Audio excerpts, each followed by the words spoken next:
Bueno, buenas tardes, bienvenidos a la última charla de Agranda y la charla plenaria de hoy, que va a tratar sobre interoperabilidad y estandarización en la producción oficial de estadísticas, la experiencia canadiense.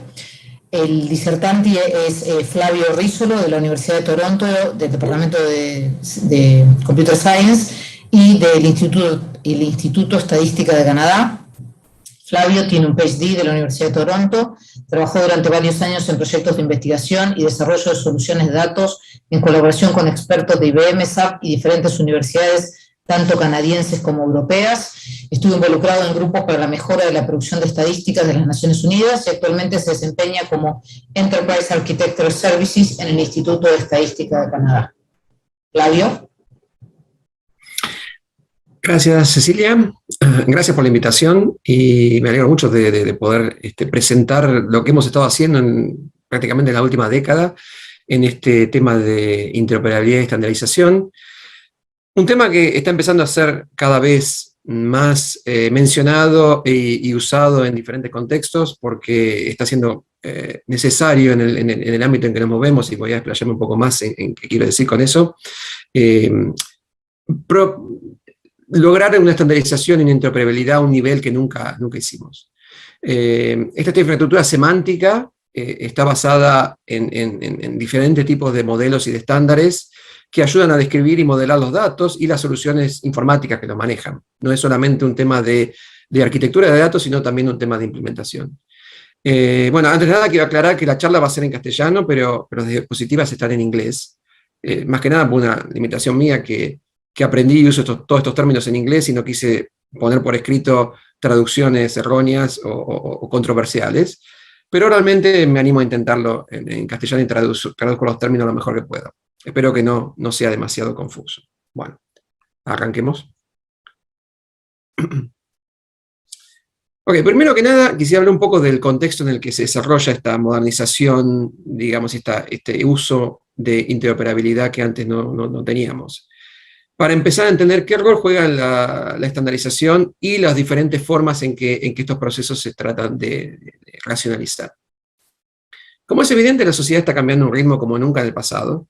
Ya no es tanto la globalización de la que se habló a comienzo del siglo, sino la interconexión y el acceso increíble a la información que tienen las organizaciones y el ciudadano común en todo momento. La economía en particular reacciona de forma instantánea a cualquier cosa, real o imaginaria, y eso tiene un impacto muy fuerte en la forma en que generamos estadísticas y análisis sobre lo que está ocurriendo. O dicho de otra manera, nuestras conclusiones sobre la realidad se ajustan constantemente y no siempre en la dirección del conocimiento. Las agencias que producen estadísticas oficiales en este contexto, como Statistics Canada, tienen que integrar datos en tiempo real a una velocidad creciente, sin perder de vista la seguridad y la privacidad de los mismos, y fundamentalmente su calidad. Sabemos que la preparación de los datos conlleva en general más del 80% del tiempo y el esfuerzo puesto en la producción de estadísticas, ya sean de modo tradicionales o integrando ciencias de datos en el proceso, con lo cual simplificar esa parte costosa y engorrosa produce grandes beneficios. Hoy en día hay expectativas en la ciudadanía de tener datos oficiales a una velocidad a tono con los tiempos que corren, y velocidad no es algo que caracterizó la producción oficial de estadísticas en el pasado. Sin embargo, esa velocidad es clave hoy día para mantener la relevancia. Producir estadísticas perfectas cuando ya no le sirven a nadie es la mejor receta para dejar de ser relevantes, y producir estadísticas incorrectas también. Así que no hay ninguna solución fácil en este contexto. En todo esto la calidad es un aspecto clave, dado que datos abundan y análisis también. Lo que es difícil es determinar cuáles sirven, cuáles no, y cuáles se pueden usar con precaución, entendiendo de dónde vienen, quién los produjo y fundamentalmente por qué. Las ciencias de datos son un gran avance, pero la calidad de sus resultados sigue dependiendo en buena medida de la calidad de los datos, la cual es más difícil de determinar de lo que parece, especialmente cuando en su mayoría no son compilados por métodos conocidos y validados, como en el pasado. Entonces, ¿qué es lo que hace una agencia estadística? Bueno, en pocas palabras, plantear preguntas y contestarlas. Claro que estas preguntas pueden abarcar desde temas muy diversos, como por ejemplo el impacto inflacionario en las costumbres de los canadienses, o qué idioma se habla en la casa, cómo estos idiomas se distribuyen geográficamente, y temas muy especializados y menos conocidos por la ciudadanía, como las metas de desarrollo sustentable, por ejemplo, de las Naciones Unidas, que cubren desde pobreza y calidad de vida hasta educación, clima, energía, etc. Estos son solo 3 ejemplos que pueden servir como muestra de los cientos de infografías, reportes y mapas y herramientas de análisis que pueden usarse online en el sitio de Statistics Canada, o datos que se pueden bajar en distintos formatos del mismo sitio. La verdad es que si bien la presentación de contenido no es nuestro fuerte, hoy día explorando este sitio es bastante fácil y obtener información, y la cantidad de esa información que se puede encontrar es realmente sorprendente, comparado al menos con 10 años atrás.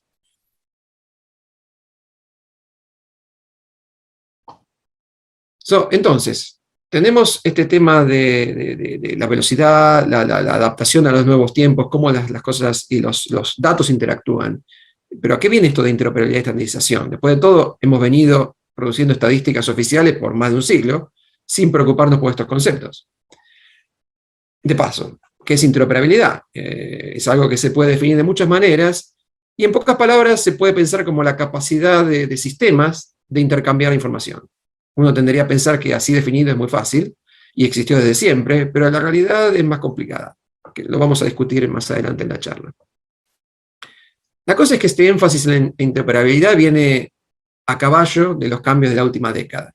Ya mencionamos algunos en el ámbito social que requieren una respuesta más ágil de nuestra parte en cuanto a agencia estadística. Esta agilidad es imposible de lograr sin interoperabilidad. Otra cosa que ha cambiado es que las preguntas se han vuelto más interdisciplinarias, ya que frecuentemente las estadísticas sociales y económicas se ven afectadas por factores muy variados. Por ejemplo, la producción industrial y las migraciones, por nombrar 2 áreas comunes de la economía y del ámbito social, dependen del clima, la salud, los cambios culturales, las guerras, etc. Siempre hubo un grado de interdependencia, pero no de esta magnitud, ya que la información ahora proviene de tantas fuentes diferentes y a tanta velocidad, que esa interdependencia es parte integral de la captura de datos, la integración y el procesamiento. Esa interdependencia de hoy requiere interoperabilidad como nunca antes. Las fuentes de información que usamos no son solo más heterogéneas, sino también más imprevisibles y más difíciles de evaluar. Como dijimos, hoy día es fácil conseguir datos, lo que no es fácil es saber cómo fueron producidos, con qué criterios de calidad, bajo qué concepto o con qué metodología. Históricamente, las agencias de estadística se han basado solo en datos compilados por ellas mismas bajo controles muy estrictos, y ahora tienen que adaptarse a usar mayoritariamente datos compilados por otros, producidos con metodologías y controles poco claros. Otro factor relativamente nuevo es la capacidad de aplicar aprendizaje automático a una variedad de modelos analíticos y a problemas que por una década atrás hubieran sido intratables. Ante esta realidad, lo que necesitamos primero que nada son metadatos que sean machine actionable, es decir, que estén en un formato capaz de ser usados por computadoras y procesados de forma automática, o sea, sin intervención manual. Metadatos en un documento Word o PDF no alcanzan en este contexto. Y hablando de contexto, también es importante conocer el contexto en el cual los datos fueron producidos, es decir, quiénes los produjo, con qué medios y cómo, y cuál es la semántica que estos datos capturan. Este contexto es lo que de última convierte a los datos en información.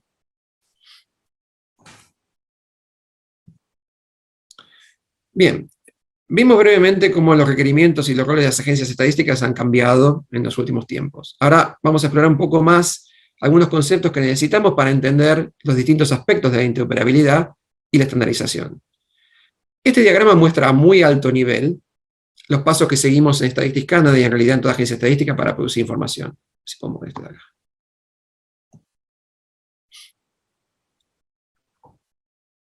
Los datos en nuestro contexto están cambiando siempre. Desde el momento que llegan a la agencia pasan por una serie de pasos en una larga cadena de producción, que en muchos aspectos se parece a una cadena de producción industrial, como la de la industria automotriz, entre otros. Muchos de esos pasos producen cambios en los datos, y esa secuencia de cambios se denomina ciclo de vida de los datos. Todo empieza en la fase de compilación, el rectángulo figura como gather, donde determinamos qué fuentes de datos vamos a usar en base a las necesidades que tenemos, cuáles son las preguntas que queremos contestar, con qué proveedores de datos tenemos que negociar acuerdos, cómo obtenemos los archivos preliminares para verificar si los datos nos sirven, y cómo finalmente conseguir los datos en sí que vamos a usar después. La siguiente fase hacia la derecha, en el rectángulo que dice guard, consiste en almacenar y mantener los datos recibidos en almacenes que están disponibles para la producción, incluyendo pasos como el reemplazo de la información de identificación de individuos u organizaciones por pseudo-IDs, luego de los cuales los datos así preprocesados se almacenan en otros repositorios para consumo interno. Ya vamos a explicar un poco más en detalle toda esta parte, pero esto como alto nivel sirve como para entender. Luego viene la fase más importante, que en el rectángulo figura bajo Grow, que es la de enriquecer los datos, obtenidos añadiendo metadatos, semántica, integrándolos con los datos preexistentes, y masajeándolos de distintas formas para ser usados en los cientos de estudios que producimos anualmente. En esta etapa, en general, se aplica una mezcla de técnicas tradicionales y de ciencias de datos, y se producen análisis y tabulaciones para ser compartidas con otras agencias y con el público en general. Finalmente, la última fase, la de publicación, que figura bajo GIB, es donde los datos, análisis e infografías son puestos a disponibilidad de los consumidores. Durante todo este proceso se crea un número importante de metadatos que ayudan a describir, entender y procesar los datos, para que pasen de ser meros datos y terminen convertidos en información o conocimiento. Los metadatos, especialmente los machine actionable, son esenciales en lograr que esta maquinaria funcione. Ahora bien, esta transformación a la que hice referencia no está completa, ni mucho menos. Diría que en la práctica estamos a mitad de camino, viviendo una realidad en la que la forma tradicional de trabajo cohabita con las áreas modernizadas, y va a seguir así por largo tiempo. Buena parte de la agencia todavía funciona como una colección heterogénea de compartimentos estancos, donde la gestión de datos se hace en repositorios aislados entre sí. Históricamente, cada área o grupo ha tenido su propia base de datos o área de almacenamiento, maneja sus metadatos como le parece, y a la hora de integrar a otros grupos sus contenidos, hay que hacer una gran intervención manual, donde se pierde mucho tiempo y mucho esfuerzo. Y estamos hablando de cientos de estos grupos, con cientos de bases de datos distintas en una organización de 5.000 empleados como Statistics Canada. Esa forma de funcionar no solo es costosa, sino también poco ágil para operar en el mundo de hoy, donde el tiempo entre recibir los datos y producir los análisis se redujo muchísimo. Por esta razón estamos consolidando repositorios y avanzando hacia un ecosistema de metadatos integrados, fundamentados en varias premisas. Los repositorios deben estar basados en estándares que facilitan la interoperabilidad del repositorio y el movimiento de datos entre ellos. Las herramientas open source o comerciales basadas en estándares, usadas y testeadas en una variedad de agencias estadísticas en varios países, las cuales pueden ser fácilmente adaptadas a las necesidades internas, y la automatización de procesos basados en metadatos.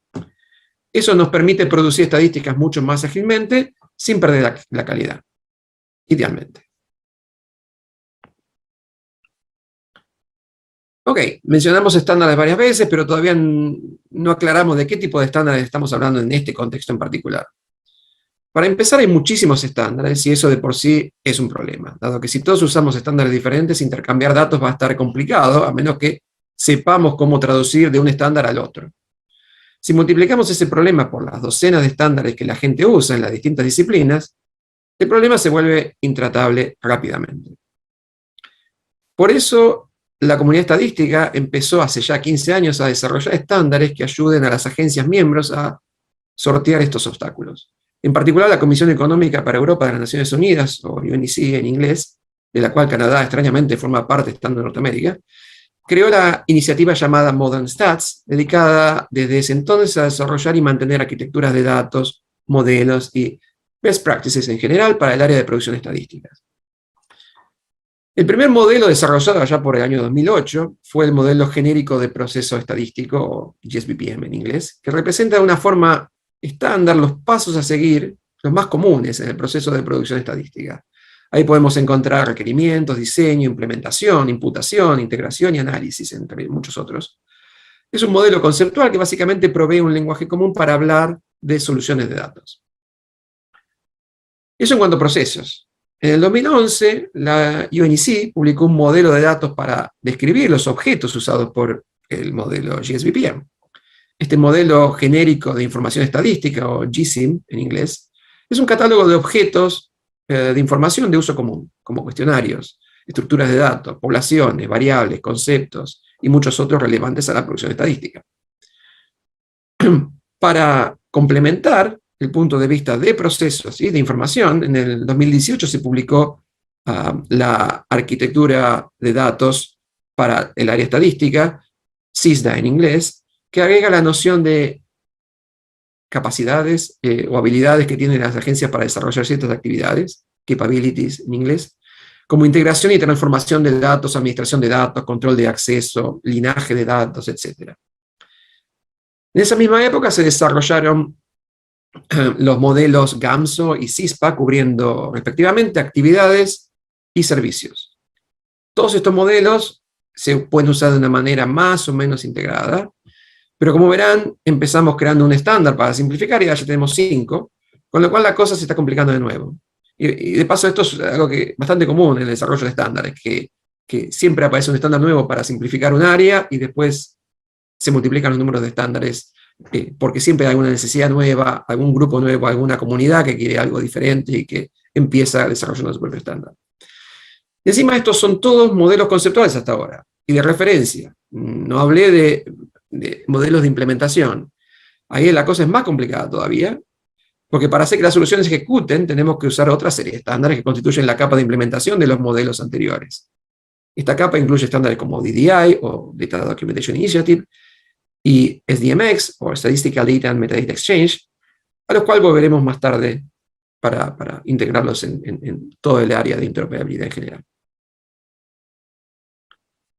Ok, vamos ahora veamos con un concepto y un ejemplo claro, cómo el modelo de procesos GSBPM y el modelo de información GSIM se pueden usar juntos, para al menos ver cómo dos de estos modelos funcionan armoniosamente, de alguna manera, para definir flujos de información estandarizados en el procesamiento estadístico. Por ejemplo, consideremos editar e imputar, un paso bien conocido en el mundo estadístico que consiste esencialmente en arreglar los datos para que satisfagan determinados requerimientos. Los rectángulos en rojo son elementos del GSBPM y los amarillos elementos del GSIM, o sea, rojo proceso, amarillo información. Ese paso usa documentos de referencia, como manuales metodológicos, variables a editar e imputar, datos y estructuras de datos, y los métodos de procesos con los que vamos a ejecutar básicamente el step, el paso de procesamiento. Este paso produce principalmente los datos editados junto con sus estructuras de datos, que pueden estar modificadas o no. En general los datos van a estar en este caso modificados, las estructuras de datos van a seguir siendo las mismas. Eso en sí nos da una idea bastante clara y alto nivel de qué entra y qué sale de este paso en el procesamiento, con lo cual sabemos cómo empezar a atacar la implementación. Ahora bien, editar y imputar recibe los datos de otros pasos previos, como finalizar la colecta de datos, y envía los datos a otro paso para revisión y validación. O sea, todo esto empieza a estar enganchado en un proceso, en un flujo de datos y procesos que describen qué pasa con la información desde que entra hasta que sale de la agencia. En este modelo también podemos describir la fase de diseño, donde los métodos de proceso son definidos. O sea que los métodos de proceso no vienen de la nada, se crean en otra etapa, que es la de diseñar procesos y análisis en este caso, y se usan como input a editar e imputar. De esta manera se puede ver cómo los datos y metadatos fluyen a lo largo del proceso estadístico. Esto es una parte muy pequeña de todo el flujo. De todo el flujo estamos hablando de 50 pasos diferentes, cientos de objetos que entran y salen. O sea que esto da una idea de que si uno trata de representar todo la conectividad del proceso, va a ocupar una pared, básicamente. Ok, muy lindo todo esto, pero ¿para qué exactamente tomarse tanto trabajo? Es la pregunta. ¿Cuáles son las ventajas de estandarizar y en particular de estandarizar metadatos? Para empezar, la correcta administración de datos y manejo de su calidad es muy difícil sin metadatos estandarizados. Evaluar la calidad de datos y análisis cuando cada descripción usa terminología diferente o cuando los conceptos medidos que aparecen en los datos cambian de un estudio a otro, se hace una misión imposible. La seguridad también se beneficia de la estandarización, dado que se puede usar estandarización para definir los grupos de acceso, definición de roles, etc. Cuando una organización tiene miles de personas produciendo y transformando cientos de archivos por día, con docenas de reglas de negocio diferentes, es muy fácil perder el control de lo que está pasando y de quién tiene acceso a qué si no hay estandarización. Otro beneficio importante es la simplificación y optimización de la producción de datos. Cuando los metadatos son machine actionable y se usan para la automatización de procesos, la producción de datos se hace más eficiente, como ocurre en cualquier cadena de producción industrial. Los procesos son también repetibles, o sea que si un proceso funciona bien, se puede ejecutar casi sin cambios por largo tiempo, y si anda mal o produce algún resultado incorrecto, es fácil retroceder en la cadena de producción y encontrar el error. La auditoría también es más eficiente cuando la línea de producción es automatizada y bien documentada. No tanto tiempo atrás, era muy difícil, cuando había un error en algún resultado estadístico, encontrar en dónde, en todos los pasos manuales y todo el intercambio de información a lo largo de cientos de bases de datos diferentes y procesos diferentes, dónde había ocurrido el error. Ahora, con una automatización de procesos es mucho más fácil ir a encontrar el error, arreglarlo y poder volver a reprocesar las partes que tenían problemas. La estandarización también facilita la integración y uso de los datos, ya que provee una especie de lenguaje común para entenderse. Sin esa lengua franca, dada por la armonización de conceptos y el uso de terminología comunes, integrar datos es más un arte que una ciencia. Y ya volveremos a este tema más tarde en la charla. La búsqueda de datos es otra función donde la estandarización de metadatos realmente se destaca. Sin un catálogo de datos apropiado, rico en metadatos descriptivos, es imposible saber si el archivo que encontramos, pues primero es imposible encontrarlo, y segundo es imposible saber si cuando lo encontramos contiene los datos preliminares que queríamos o los datos finales, si ha sido validado o imputado, si es de junio o diciembre o si es de producción interna o externa. Incluso cuando toda esa información aparece codificada de alguna manera oscura y difícil en los nombres de los archivos, como se suele hacer, en general es incompleta y solo entendible si el nombre sigue algún tipo de estandarización. O sea que la estandarización de una manera u otra está embebida en todo esto. Entonces, hablamos de metadatos y de los beneficios de su estandarización, pero no queda muy claro qué es lo que incluyen, qué son estos metadatos. Este diagrama, basado en GSIM, el modelo de información que mencioné al comienzo, muestra los principales tipos de metadatos en colores y cuáles son los estándares relevantes para su implementación en los cuadrados blancos abajo. La administración de datos empieza con los catálogos de datos, la primera columna de la izquierda. Estos catálogos en general incluyen herramientas de búsqueda y los medios necesarios para acceder a los datos una vez encontrados. Más o menos como funciona Google, pero con la diferencia de que una vez que uno cliquea en el resultado, en lugar de obtener los datos directamente, lo que ocurre es que se activa el pedido de acceso a través de un sistema de seguridad y alguien en algún lugar da acceso a los datos o no, dependiendo del nivel de acceso que uno tenga. Los datos forman una red de enlaces, la cual permite conectar y relacionar todo tipo de información. Los catálogos tienen información básica sobre los datos, como la calidad, el linaje, o sea, de dónde vienen, quién los produjo. Y en cuanto a vocabularios estándares, tenemos en ese caso schema.org, creado por Google para búsquedas, DCAT, un estándar de la W3C, que es una agencia de estándar, para catalogar información, y PROV para describir el origen y el linaje de los datos, entre otros. Esos son los más importantes. Como verán, no existe un super estándar capaz de cubrir todos los aspectos, y cualquier solución informática para catalogar datos necesita integrar varios de estos estándares de una forma u otra. Las otras 4 columnas describen distintos aspectos de los datos en mayor o menor detalle, cada uno asociado con algún estándar diferente, o más de uno. Los conceptos forman la capa semántica, esta es la segunda columna, desde la izquierda, la capa semántica necesaria para llevar a cabo los distintos programas estadísticos. Ahí es donde se formalizan las nociones básicas para responder preguntas como ganancias, ¿qué es una ganancia? ¿Qué es inflación? ¿Qué es educación? Estado civil, industria, y tantos otros. En este momento creo que tenemos cientos de conceptos definidos para distintos tipos de estudios. Estándares relevantes en este contexto son DDI y SDMX, que mencionamos, y muchos otros. La columna del medio incluye los metadatos que describen los mecanismos para intercambiar información, y las últimas 2 columnas tratan sobre definición de flujo de datos, reglas de negocios, parámetros y métricas para evaluar la ejecución de procesos, y las estructuras de datos, entre otros aspectos. Esto da una visión muy conceptual y muy alto nivel de todas las diferentes piezas que necesitamos tener en cuenta.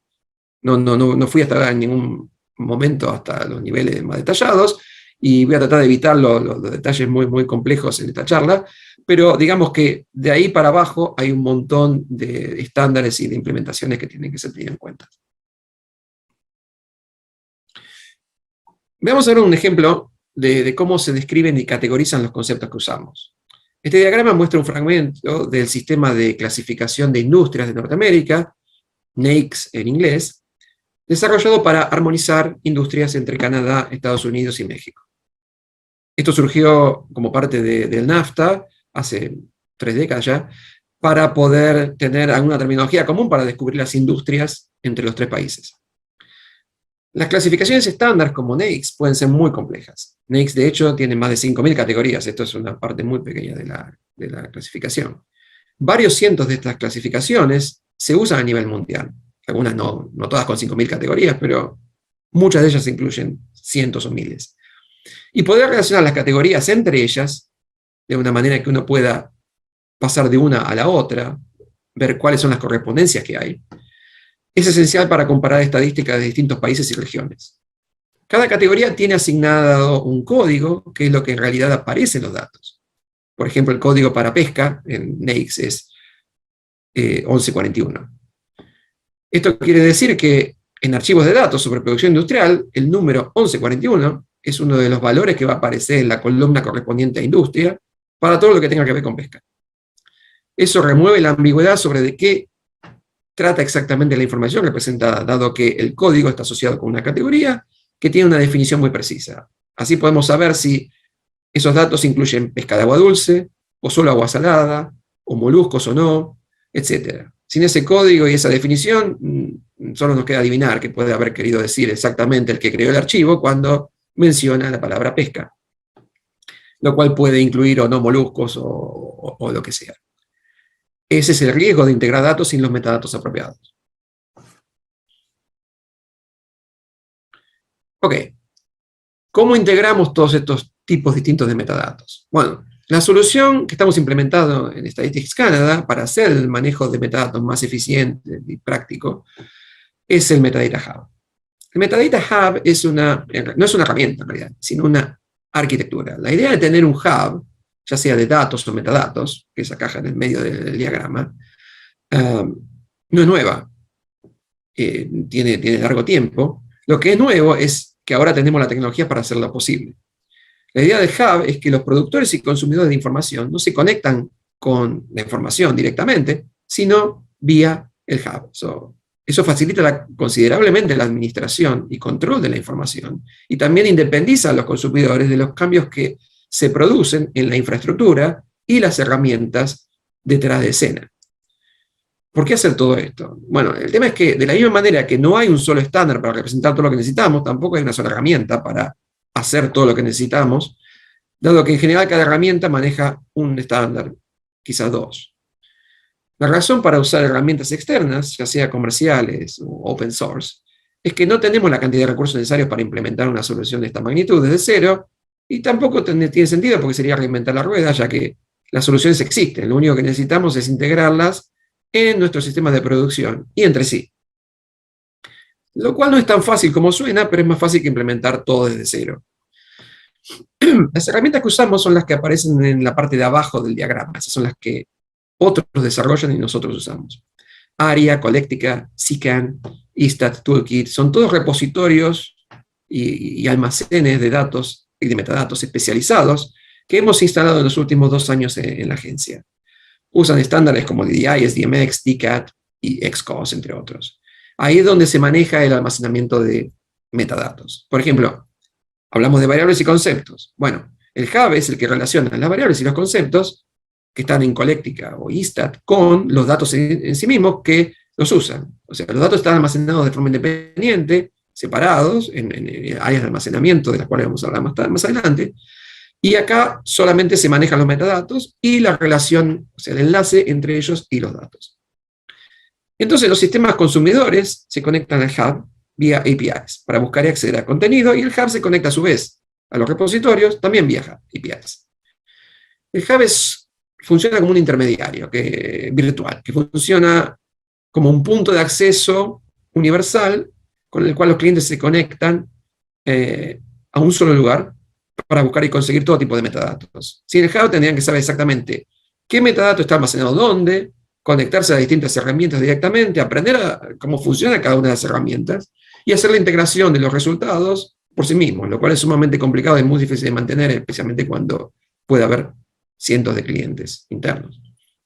La integración de todas estas herramientas no es trivial, y algunos de los desafíos que estamos teniendo vienen del hecho de que estas herramientas tienen distintas formas de manejar versiones, linajes, referencias, incluso interfaces de usuario, ya que todas tienen interfaces de usuario diferentes, con lo cual crear una integración coherente es un tema bastante complejo.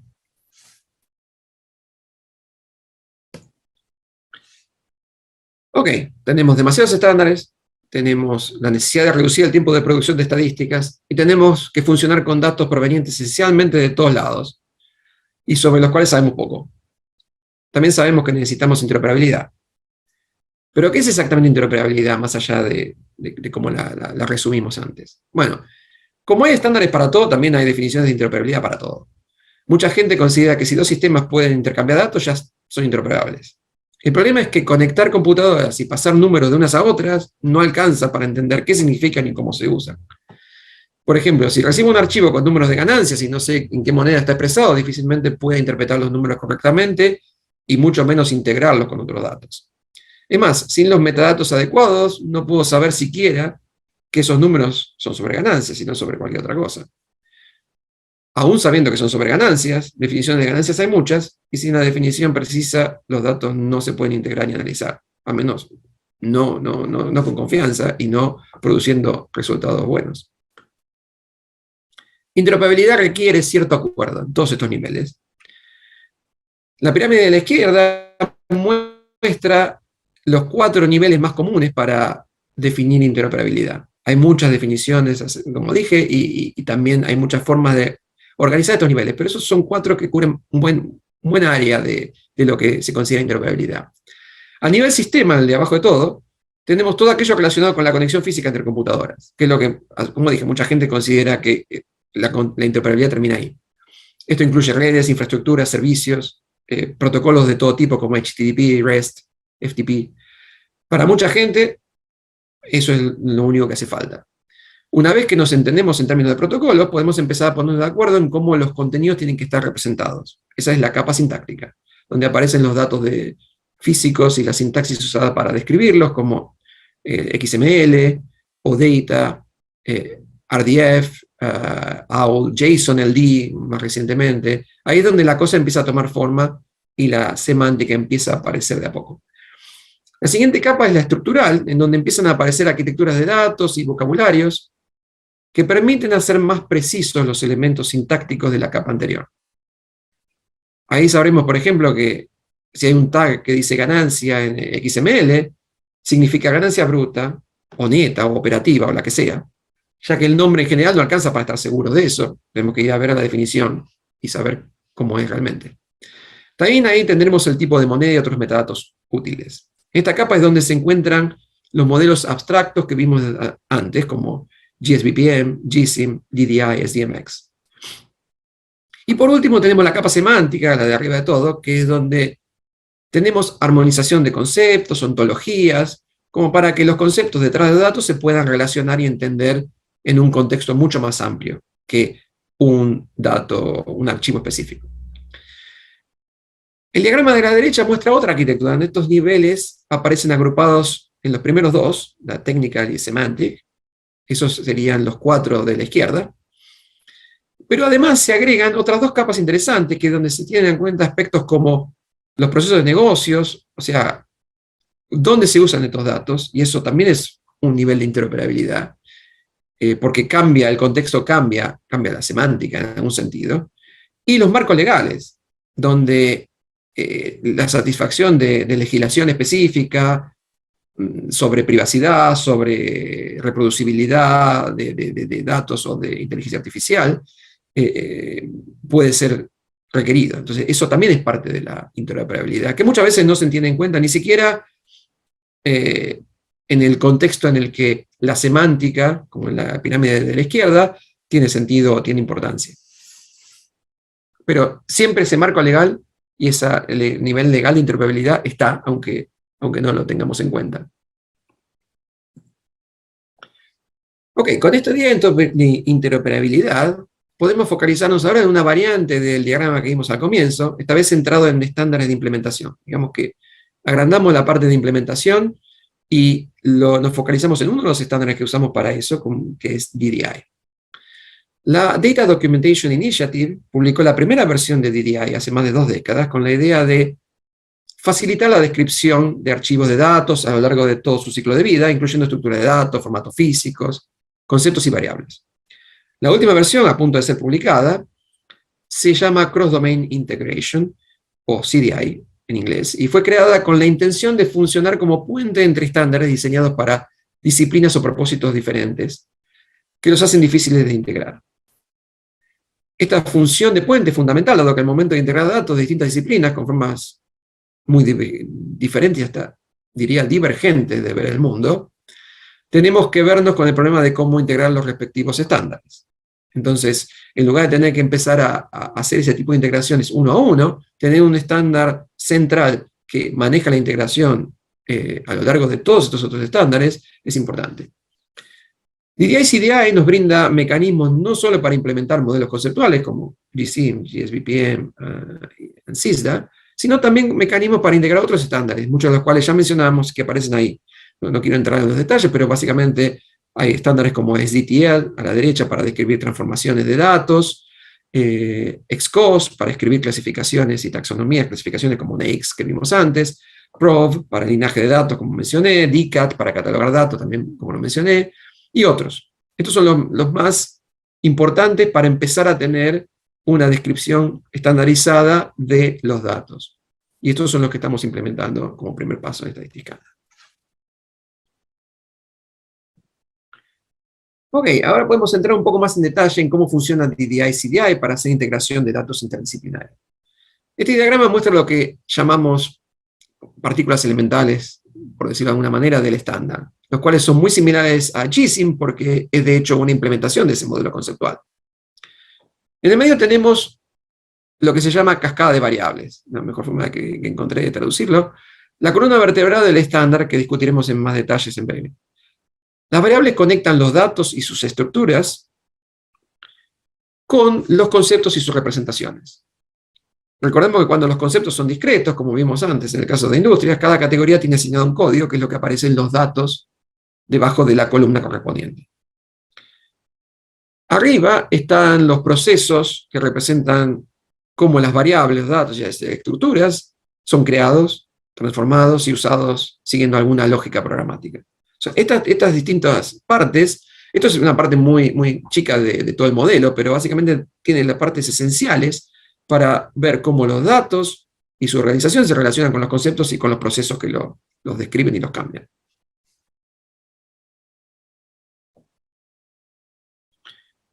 Ok, dijimos que la cascada de variables es la columna vertebral de DDI. Vemos ahora un poco más en detalle cómo funciona. Vimos que la cascada consiste de 3 niveles. Ahora bien, cada uno de esos niveles corresponde a un nivel de abstracción diferente. Los niveles altos son los más genéricos y por lo tanto más reusables, y los inferiores son los opuestos, son los menos reusables, y los más específicos porque están más cerca de los datos. Ok, incluso antes de hablar de variables, la historia comienza con la definición de los conceptos que se quieren medir. Por ejemplo, industria, ¿qué es industria? ¿Qué es ganancia? ¿Qué es pobreza? O estado civil, como mencioné antes. Nada, de ahí podemos definir la variable conceptual, que básicamente es el concepto que definimos antes, aplicado a un tipo de unidad específico. En el caso de estado civil, el tipo de unidad apropiado es persona, dado que no tiene mucho sentido hablar de estado civil de empresas o edificios. La medición del concepto se realiza usando un dominio conceptual, que es lo que aparece a la derecha. Por ejemplo, las categorías que esa variable conceptual puede tomar, como casado o soltero, en el caso de estado civil. Con eso tenemos lo básico para describir la variable conceptual llamada estado civil. Claro, eso es todo conceptual. No alcanza para describir los valores que aparecen en los datos porque hasta ahora no hablamos de representaciones. Eso se logra en el nivel de representación. ¿Qué código vamos a usar para la categoría casado? La palabra casado, la letra C, el número 1. Los conceptos no aparecen directamente en los datos, lo hacen solo a través de sus representaciones. Esa información aparece en el dominio de valores, que es el cuadrado hacia la derecha, de la variable representada. Otra cosa que incluye la variable representada es la noción de universo, que es una especialización de la noción de unidad. Por ejemplo, en lugar de personas en general, podemos hablar de inmigrantes o de estudiantes universitarios. Entonces, el concepto se aplica a ese universo en particular, y ese universo depende del estudio que se quiere realizar. Información adicional a este nivel incluye qué tipo de datos son, por ejemplo, caracteres, enteros, códigos, y la unidad de medida donde sea aplicable, como dólares, metros, toneladas, lo que fuere. Como ven, eso ya es más especializado cada vez más, pasamos del concepto a la variable conceptual, que tiene los tipos de unidades y las categorías, a la representación de las categorías aplicadas a un universo en particular para un estudio en particular. O sea, ahora ya este nivel no es tan reusable como el concepto genérico. El último es el menos reusable, de hecho, porque depende de cada instancia de datos. Se llama variable de instancia, es la variable asociada con los archivos de datos. Por ejemplo, una columna de un archivo rectangular. Físicamente, esa columna es la variable de instancia. Para mucha gente esta es la variable la única que existe porque no consideran los otros aspectos que discutimos hasta ahora. El problema es que sin considerar esos otros niveles, hacer integración de datos puede resultar problemático, dado que las variables de instancia solo proveen un nivel muy básico de interoperabilidad, el físico, y no garantizan que columnas con el mismo formato se refieran al mismo concepto, por ejemplo. Los niveles semánticos y estructurales, respaldados por las variables conceptuales y representadas, son clave para comparabilidad e integración, por ejemplo, de los cuales vamos a mencionar ahora.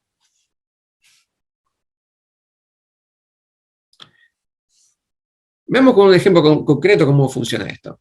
Todas las variables en este ejemplo miden el concepto de estado civil, solo que lo hacen de manera diferente. La variable arriba, en el centro, en negro, es la variable conceptual que define las categorías usadas por las otras variables. En este caso, married, separated, para casado, separado, etc. El siguiente nivel, las variables en verde, tienen dos diferentes representaciones de las mismas categorías. Una usa códigos numéricos para las categorías, a la izquierda, 1, 2, 3, 4, 5, y la otra usa códigos alfabéticos, las iniciales, digamos, o algún código. El último nivel consiste en tres variables de instancia, que son las que aparecen en los datos, como dijimos. Como podemos ver, las relaciones entre las variables nos dan forma de saber cuál es la categoría o las categorías que usa una u otra. Los valores debajo de la columna de estado civil van a ser números en los archivos que tienen la variable azul, la de abajo a la izquierda, y letras cuando las variables son la naranja y la amarilla, porque podemos hacer el seguimiento y ver que se refieren a las variables representadas que tienen los distintos tipos de códigos, uno numérico y otro alfabético. Entonces, mirando los archivos, vemos esos códigos y podemos saber a qué categorías se aplican. Integrar archivos sin saber con precisión esta relación, o sea, cómo van los códigos a las categorías, es riesgoso, dado que hay que inferir relaciones que van a tener un margen de error importante, sobre todo en algunos tipos de clasificaciones muy complejas. En cambio, teniendo los tres niveles, es posible seguir los códigos que aparecen en los datos hasta las categorías y ahí saber de qué se trata. Volviendo al tema de comparabilidad e integración, recién vimos el caso de variables que están definidas de la misma forma, de las mismas categorías, pero que tienen representaciones diferentes. Otro problema relacionado es cuando las variables en sí están definidas de manera diferente, o sea, sus categorías son diferentes, o son distintos números de categorías, o algunas están agrupadas y otras separadas, pero son diferentes. Por ejemplo, en algunas jurisdicciones se distingue entre matrimonio legal y unión civil, como cosas distintas, mientras que otras consideran ambas matrimonio igual. Y otras consideran solo matrimonio al civil y no incluyen para nada matrimonios a la unión civil entre los matrimonios. Todas estas variantes generan problemas al momento de integrar y comparar datos sin los metadatos que describen estos detalles, especialmente a lo largo de, o sea, sobre muchos países y muchas regiones con culturas muy diferentes.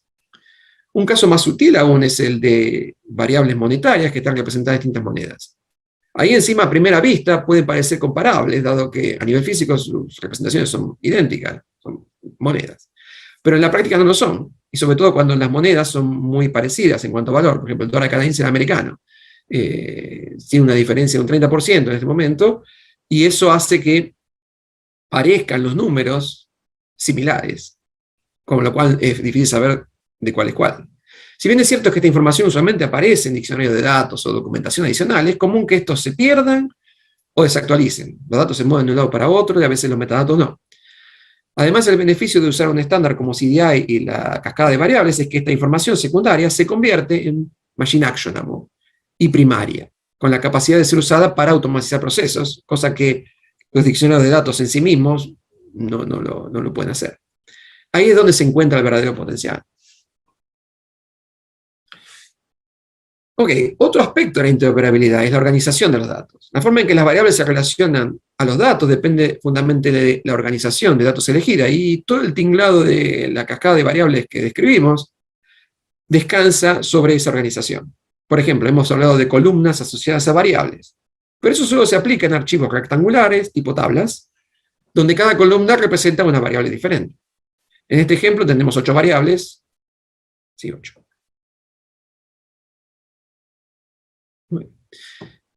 Representando distintos aspectos de la medición de presión sanguínea en pacientes.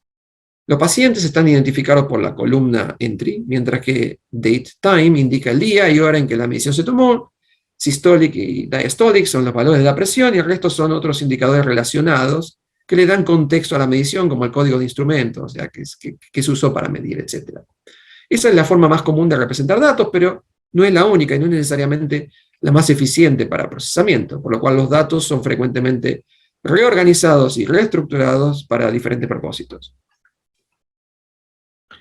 Por ejemplo, otras áreas organizan los datos de manera distinta. Cuando las mediciones se realizan en redes de sensores, por ejemplo, que emiten información continuamente, o cuando ocurren eventos como la disrupción de la red eléctrica, los datos se organizan en formato transpuesto. El nombre viene, también se lo conoce como largo o delgado. El nombre viene del hecho de que en lugar de haber una columna por variable y producir estos esquemas anchos de datos, hay usualmente una cantidad fija de columnas y los nombres de las variables aparecen transpuestos como contenido de la tabla. Ahora los nombres de las variables no están arriba de las columnas, están en la tabla como contenido. Por ejemplo, la columna measure contiene los nombres de las variables de interés. Ahí pueden ver systolic, diastolic, weight, temp. Mientras que sus valores aparecen en la columna siguiente a la derecha. Otras organizaciones de datos comunes incluyen key value, muy usada en data lakes y en bases de datos multimodales, y las multidimensionales usadas para análisis de datos agregados como los data warehouses y otros sistemas de data queues tradicionales. Podemos hablar de las ventajas y desventajas de cada formato por largo rato, pero lo que quisiera destacar es, en este contexto, en el de interoperabilidad, es que es fundamental entender cómo estos datos están estructurados y organizados para poder descifrar cuáles son las variables y cuál es el contenido y cuáles son los nombres de las variables y cómo enlazarlos a los conceptos. Sin esa distinción es imposible determinar cómo se relaciona toda la maquinaria semántica que describimos a los datos en sí, y por lo tanto la integración y comparabilidad de datos se convierte en un trabajo artesanal más que en una ciencia reproducible.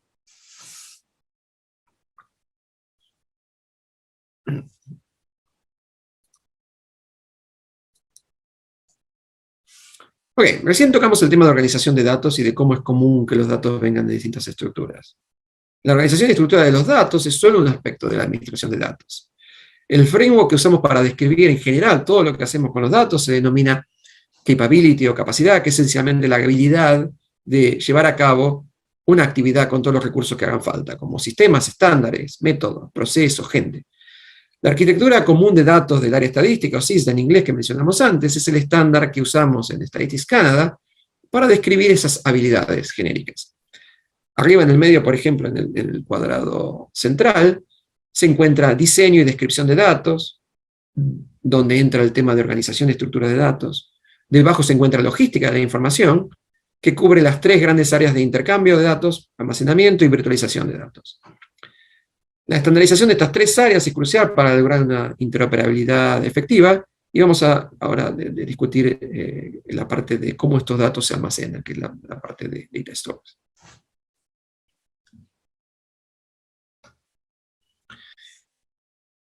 Data stores o almacenes de datos son componentes que se dedican a guardar datos para asegurar que estén disponibles cuando se necesiten. Hay de muchos tipos y la terminología puede ser bastante complicada, ya que depende mucho de qué está de moda en cada momento. Pero las cuatro que aparecen en la tabla, las 4 columnas de la tabla, son los más comunes. Estos son los Data Lakes, Operational Data Stores, ODS, Data Warehouses y Data Hubs. Es común escuchar estos términos usados de manera intercambiable, especialmente los 3 últimos, así que trataré de clarificar un poco de qué se tratan. Para la toma de decisiones y la consolidación de datos en un solo lugar se pueden usar tanto los Data Lakes como los Operational Data Stores o los Data Warehouses. Ahora, dependiendo de otros factores, elegiremos unos u otros, pero cualquiera de los 3 sirve para esos 2 propósitos. En cambio, si nuestro objetivo es el gobierno de datos, esencialmente saber cómo su intercambio se maneja en distintas áreas de la agencia, o para manejar el intercambio en distintas áreas de la agencia, entonces el Data Hub es el ideal. Para ciencia de datos en general, lo ideal es el Data Lake. Otro aspecto a considerar es la calidad de la información que contienen. Un Data Lake es una colección de datos en su mayoría sin procesar, de diversos orígenes y con metadatos escasos. Más que un almacén de datos, el Data Lake es usualmente un amontonamiento de datos. Son esenciales para ciencias de datos y otras actividades exploratorias, o para consolidar datos antes de procesarlos, pero usarlos para actividades de producción no es lo más recomendado porque puede tener sus riesgos. Hay, digamos, almacenes mucho más específicos para esos propósitos, como los Data Warehouses, los Data Hubs y los Operational Data Stores. Otro tema relevante es el de Schema on Read. Tradicionalmente, empezando con los sistemas relacionales de los 70s, antes de almacenar los datos, era prerequisito definir la estructura o el esquema. Entonces, el esquema viene primero y los datos después. Eso se lo conoce como Schema on Write, dado que al momento de escribir los datos, el esquema ya existe. En cambio, con el Schema on Read, los datos se pueden almacenar sin ningún tipo de esquema, lo cual da mucha más flexibilidad en la etapa de preparación de los datos. En general, en esa etapa sabemos poco o nada del esquema, o quizá queremos cambiarlo porque aprendemos cosas nuevas sobre el esquema y ajustarlo cuando leemos los datos. De ahí el término de Schema on Read, porque podemos aplicarlo en el momento de la lectura. En ese contexto, el Data Lake y sus variantes son el Schema on Read por excelencia. Ahora veamos un poco cómo usamos los tipos de almacenes en el proceso de producción estadístico. O sea, primero los datos que vienen de afuera de la organización terminan en el Data Lake. Los Data Lake consisten en gran medida en almacenes de objetos heterogéneos y algunos como Hadoop incluyen también una capa de procesamiento, pero bueno, nosotros no usamos Hadoop.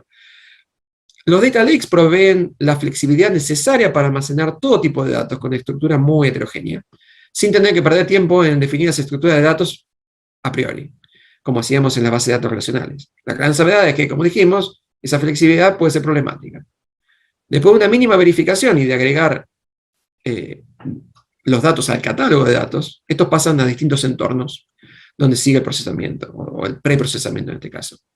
Algunos de estos entornos que no aparecen en el diagrama incluyen áreas administrativas como recursos humanos, finanzas y compras que también usan datos del Data Lake. Pero no vamos a focalizar en producción estadística. Los datos del Data Lake pasan entonces por una etapa de preparación que empieza con preguntas básicas como cuán bien descritos están los datos, incluye metadatos, de qué calidad son. Con los datos que pasan este test inicial se hace integración y también se remueven los identificadores para anonimizar la información. Luego se pasa por una etapa de limpieza y codificación, y todo este proceso se hace en base a Operational Data Stores, más estructurados que los Data Lakes, donde la información se actualiza constantemente como resultado del procesamiento y se mantienen durante toda esta etapa. Los resultados de este proceso son almacenados en un Data Hub para consumo de las otras áreas de producción estadística. Hasta ahora el proceso es genérico, independiente del tipo de estudio que se quiera hacer. O sea, esto se hace siempre, y lo que depende del estudio es lo que vamos a discutir ahora. O sea, hasta ahora mencionamos archivos que vienen del exterior, pero en el Data Lake también se almacenan datos que la agencia obtiene por medios tradicionales, como los cuestionarios y las encuestas en general. Estos datos, junto con los producidos en la etapa de preparación anterior, son usados como en la parte central de la producción estadística. Esta parte es donde se aplican metodologías estadísticas de todo tipo para hacer estimaciones, ajustes y todo lo necesario para contestar las preguntas de interés. Ahí entran en juego otra serie de Operational Data Stores, dado que cada área tiene el suyo. Una vez que el procesamiento está completo, se producen los archivos finales analíticos, los cuales se publican en un Data Mart, y se usan para producir todo tipo de reportes. Este proceso no es lineal, aunque parezca. En todo momento hay evaluaciones y chequeos y muchas veces estos requieren volver atrás unos más pasos y rehacer algo, o aplicar otra metodología. También es importante notar que cada intercambio de datos entre los distintos almacenes usa metadatos estandarizados en mayor o menor medida para facilitar este proceso. Finalmente, los datos se publican, organizados por tema, en otro data mart para uso externo. CODAR, en el caso de Statistics Canada, que es el Common Output Database Repository. Ese data mart es usado para producir los reportes, las páginas web y las infografías que vimos al comienzo de la charla. Ok, ahora veamos un poco qué tecnologías se usan para implementar estos almacenes de datos muy por encima, como para tener una idea de cómo esto encaja con todas las otras términos que uno escucha sobre tecnologías en la nube, etc. Este diagrama muestra los 4 tipos de almacenes de datos que vimos, pero ahora integrados en lo que se conoce como un data warehouse lógico. Muchas organizaciones usan una técnica conocida como virtualización de datos para dar a consumidores y productores un único punto de acceso a toda la información, como mencionamos antes en el Metadata Hub. Sin entrar en detalles, la virtualización de datos se puede usar para crear vistas virtuales en memoria y proveer así a los usuarios una capa de abstracción sobre la física o la implementación. De esta manera, algunas funciones como la búsqueda y descubrimiento de datos puede hacerse sobre un componente lógico, evitando así mantener cientos de conexiones uno a uno entre aplicaciones y almacenes y evitando que la gente, que los consumidores, tanto aplicaciones como individuos, tengan que saber cómo están organizados los datos físicamente. De la misma manera que el Metadata Hub, el Data Warehouse lógico no es una herramienta, sino una arquitectura de datos, basadas en modelos de datos e interfaces estandarizados. Esta arquitectura también incluye la federación de consultas en los distintos tipos de almacenes especializados. Otra ventaja es el uso de modelos estandarizados que reflejan la terminología genérica de la organización en lugar de la terminología física. Estas son algunas tecnologías que se usan. Por ejemplo, los Operational Data Stores y los Data Hubs usan SQL, los Data Warehouses usan OLAP, popularizado en los 90 y todavía se usa hoy día. Más recientemente, otras organizaciones de datos incluyen, para Data Warehouses, incluyen MPPs, que quiere decir Massively Parallel Processors, o Columnar Tables. Data Lakes abarca tecnologías no SQL en general, de todo tipo, documents, key value, grafos, etc. Para terminar, recapitulemos un poco y veamos por qué estamos haciendo todo esto y dónde encaja en general. La misión formal de Statistics Canada es un buen punto de partida para hacer este raconto, o en este caso un punto de llegada. Poner en manos de la ciudadanía información estadística relevante y de alta calidad. Eso es básicamente el objetivo, la misión central. Ahora, esto se puede resumir en 2 grandes objetivos un poco más detallados. Producir información confiable de manera segura y que sea fácil de encontrar y usar, y a la vez que esté disponible en el momento oportuno, de manera comprensible, y que sea comparable e interoperable en múltiples disciplinas. Ahora bien, vimos que la interoperabilidad y la comparabilidad requiere estandarización a varios niveles, desde el técnico hasta el semántico. También vimos que esa estandarización es por naturaleza interdisciplinaria y requiere la integración de muchos estándares, con estructuras y propósitos muy diferentes. Esto genera varios problemas, entre esos el hecho de que cada estándar tiene o usa herramientas específicas, con lo cual la integración de estándares requiere la integración de herramientas y tecnologías.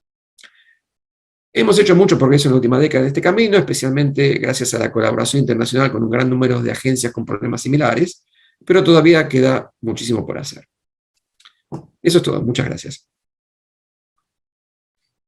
Muchas gracias, Flavio. Súper interesante. La verdad que un montón de cosas de las que ya habíamos estado hablando volvieron a aparecer acá en otras charlas del simposio.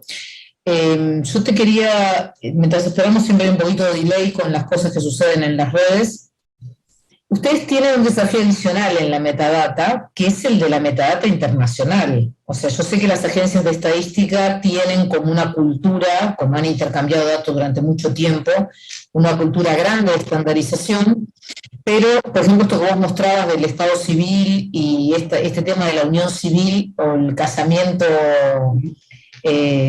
civil tradicional, bueno, eso está resuelto a nivel internacional, ¿no?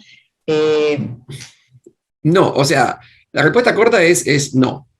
O sea, depende de qué estemos hablando. Si uno habla, por ejemplo, de Europa, más o menos todo el mundo tiene la misma forma de categorizar y organizar esa información, de definir matrimonio civil. Norteamérica también. No sé hasta qué punto algunas variantes legales hay entre una y otra, pero en general está estandarizado. Pero cuando usamos estadísticas de Medio Oriente, cuando usamos estadísticas de algunos países de África, cuando tenemos que integrar estadísticas a nivel mundial, la variabilidad todavía existe. Y eso se puede decir en general de casi cualquier área. No conozco ningún área en la cual haya estandarización internacional. Incluso estandarizaciones de cosas bien conocidas y que tienen poco impacto político en algún sentido, como la industria, lo de NAICS que mencioné, que hace 25 años o más que estamos haciendo eso, es solo entre 3 países. Hay otros países que hay un estándar europeo equivalente para 20 países, pero sigue siendo poco comparado Sí, yo con... pensaba, la Argentina tiene su propio estándar, porque Exacto, bueno, por eso nosotros sí. usamos esos datos en la FIP y tiene un estándar que es del INDEC, creo, que no sé si está mapeado con estos estándares que vos mencionás. Claro, no, yo tampoco. Y que Y justamente ese es algo bastante común, digamos, ¿no? Intercambiar sí, sí, el sí. movimiento industrial, digamos así. Sí, sí, por eso que la estandarización ocurre a muchos niveles y el problema es que hay demasiados estándares. Entonces, cuando uno quiere empezar a poner estas soluciones, en algún momento hay que implementar todo esto, ¿no? Entonces, cuando uno quiere empezar a hacer que esto tenga uso práctico, es donde uno se da cuenta de que, sí, estandarizar es muy lindo, digamos, si es necesario, pero no soluciona el problema, ofrece parte de la solución, que tenemos vocabularios en común, pero todavía, de la misma manera que tenemos muchos idiomas a nivel mundial, tenemos que empezar a ver cómo relacionarlos entre sí. No hay un solo estándar, no hay un superestándar, como dije, en ningún área. Y eso hace que tengamos que acostumbrarnos a lidiar con todos estos estándares. Y por eso el Metadata Hub, y por esto la forma de integrarlos, y por eso todos los estándares internacionales también, para que la gente pueda conectar sus propios estándares y poder traducir de una manera más organizada. Tenía otra pregunta yo. Perdón, Pablo, dale. No, porque era relacionado con esto. Creo que eso es a lo ancho, digamos, a nivel geográfico, pero también en temporal, ¿no? Para atrás, los datos para atrás y todo eso. Sí, tenés totalmente. el mismo problema, incluso en tu país, digamos. Sí, sí, sí. ¿No? Sí, cada vez que hay un cambio de legislación, por ejemplo, tiene un impacto enorme. O, por ejemplo, cosas más básicas como el hecho de que una provincia se haya dividido en dos, por ejemplo, algo que ocurrió en Canadá hace unos 20 años, resulta que ahora tenemos que armonizar todos esos datos de los 90, 80, 70, 100 años de datos que tenemos que conectar de alguna manera. Y ese es el caso fácil, pero como decimos, la definición del matrimonio también cambió. No es la misma hoy que la de hace 30 años, en ningún país que yo sepa. Entonces, eso hace que sí, la parte temporal agrega otra dimensión de complejidad dentro de un país incluso.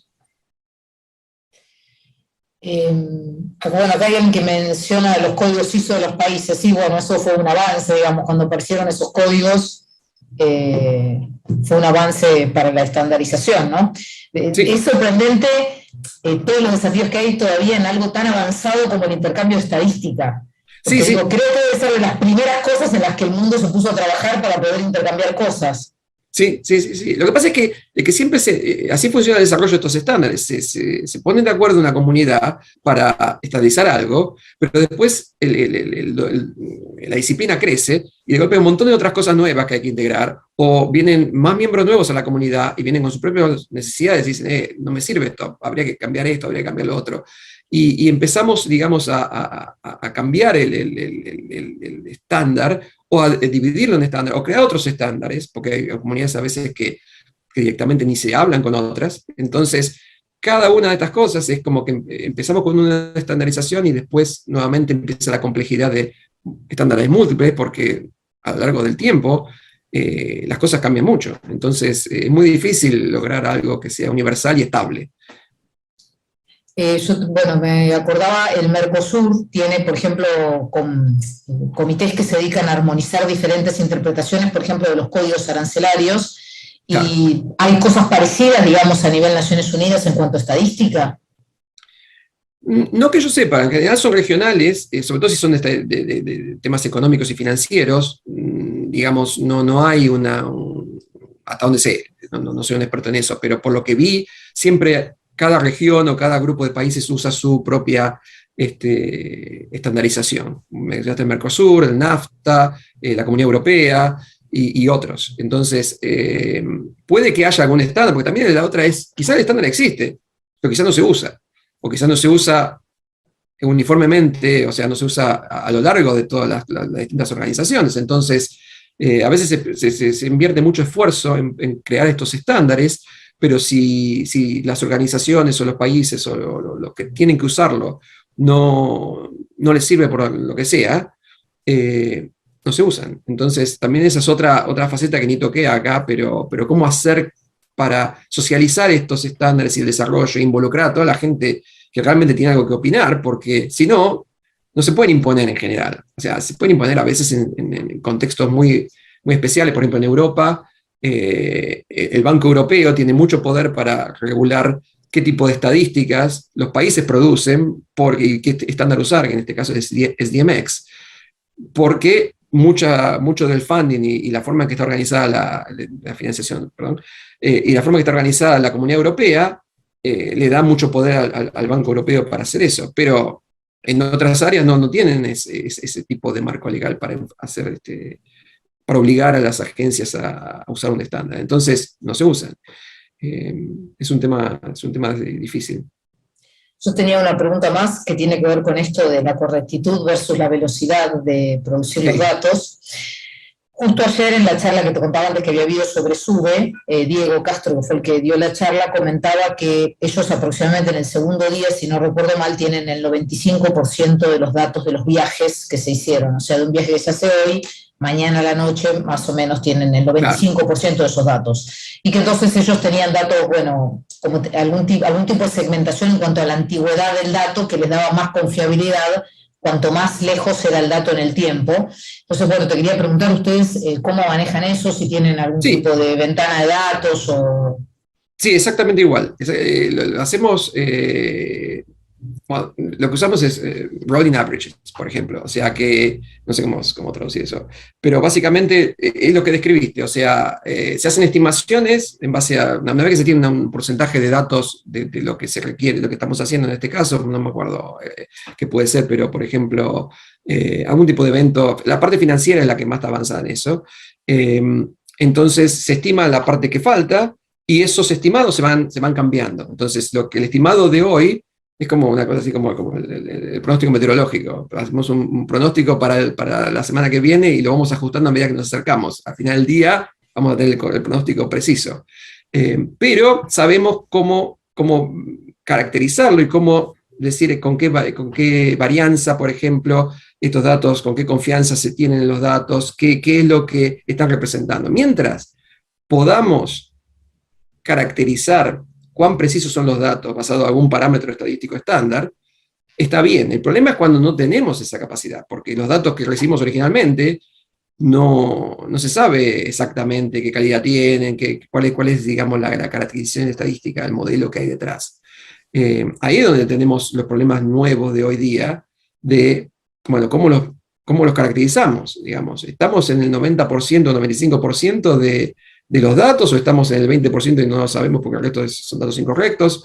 O sea, esa es la parte que nos está costando mucho, porque necesitamos ser precisos con lo que está y con lo que no está, y con cuánta confianza tenemos en los datos, y a veces esa precisión ahora es más difícil de obtener. Como vos bien decías, los estadísticos, las agencias de estadística tienen una cultura muy grande en la correctitud de los datos, digamos, ¿no? Yo las veces que he intercambiado con el INDEC es como algo está marcado a fuego, digamos así, en la cultura de las organizaciones de estadística, así que me imagino que es un desafío importante. Bueno, yo acá no tengo alguna pregunta más, no sé, Pablo, si ustedes vos tenés alguna, vos, Gerardo. A mí, esto es una curiosidad mía que me intriga mucho. Cuando veo el flujo de información, el gráfico ese que presentaste, flujo de información, que cada cajita estalla en más cajitas, la persona que lo tiene que hacer, digamos, ¿cuánto tardás en capacitarlo? Digo, tenés que tomar a alguien, lo sentás en la silla, ¿qué? Digo, bueno, eso sí. Estalló, ¿cómo empezás? Sí, bueno, esto lleva mucho tiempo y no se hace la solución completa. O sea, una de las partes que ni mencioné en esta charla es cómo hacer para compartimentalizar eso, como para hacerlo gradual. ¿qué parte atacamos hoy? ¿Qué hacemos que funcione bien y cómo estandarizarlo para que cuando esté listo puedas agregar la otra parte y usar esto que produce de manera estandarizada como input para el siguiente paso? O sea, es imposible saber cómo es ese diagrama, la pared, como dije, porque no la tenemos, de hecho. No está finalizado nunca. Cuando llegamos a terminar una punta tenemos que volver a cambiar la primera.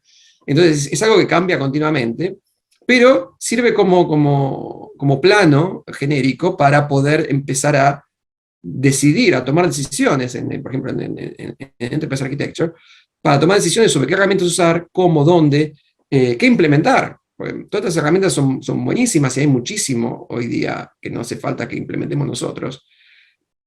Pero ponerlas juntas, el pegamento, digamos, no es trivial. No es trivial que los datos que produce una se puedan usar por la otra, no es trivial, digamos, tener interfaces comunes, ni que lo que una entiende, la otra lo entiende de la misma manera. O sea, todos los problemas estos que mencioné también están a través de las distintas herramientas. Entonces, sí, es muy difícil, lleva mucho tiempo, hace años que estamos con, por ejemplo, GSBPM y GSIM. Yo hace 11 años que trabajo en Statistics Canada y desde que empecé a escuchar sobre estos modelos y ya estaba la versión 1 y empecé a ver, a meterme. Y acá todavía estoy sin terminar de aprender todo eso y de poder verlo, digamos, de una manera clara. Así que sí, lleva mucho tiempo, pero lleva menos tiempo que no tenerlos. Ese es el tema acá. Digamos que resolver todos estos problemas es o imposible o lleva demasiado esfuerzo sin este tipo de modelos y estándares. Bárbaro. No, me imaginaba, se me fue el que sabía de, ¿viste? Ah, sí, bueno, eso pasa todo el tiempo, porque a pesar de que estamos tratando de hacer todo esto, no está todo hecho. Entonces, no es que está todo súper documentado y que cada cosa es, toma, acá está toda la información que necesitas, aprendetela, y hay mucha gente que se va con eso, básicamente, cuando se jubila. Sí, eso es así. Sí, nosotros cuando hablamos de metadatos siempre digo dónde están los metadatos en las organizaciones, muchas veces en la cabeza de la gente. En la cabeza, sí. Andar a preguntarle a Juan, que Juan es el que sabe, digamos, ¿no? Sí. Bueno, Flavio, la verdad que buenísimo, muchas gracias por haber compartido con nosotros esto. Bueno, muchas gracias a todos los que nos están mirando. Y bueno, damos por finalizado con esto, sí, ahora sí formalmente a Granda.